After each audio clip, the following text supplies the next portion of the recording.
but I was thinking to myself, like, as we're talking, like, Erica's presenting all this data, and it's like, you know, rosy and everything's great, and then, you know, me and David over here telling everybody, like, fuck, it's hard, man. Like, don't do it. Shit went bad real quick.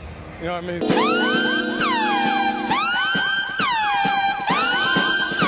And I think what this comes down to is, like, there's this beverage mirage opportunity. Like, at the end of the day, like, people look at these big numbers. I think if it's myself or Erica, the person presents these things, they go, oh, I need to get there. But then they don't think about, like, how hard it is to get actual traction in these spaces, or how costly those things are. And I think, you know, maybe it's because, you know, Dave and I, we've been around the block a little bit, and we're like, we're trying to present both sides of this, because I see too many. I get approached weekly by people that want to start, you know, an energy beverage or something like that, and I have to give them that, like, hard truth and saying, the reality is like, yes, there's a huge amount of opportunity. People have done it, so, like, you shouldn't be discouraged to the point where you shouldn't try things, because if somebody's done it, you could probably do it. But at the end of the day, you have to understand the work and the actual path, and just like as David said, like, it's, you know, spatial cost, it's you know, logistical stuff, it's you know, the operational or organizational structure that's required to be able to do those things. It's much different than,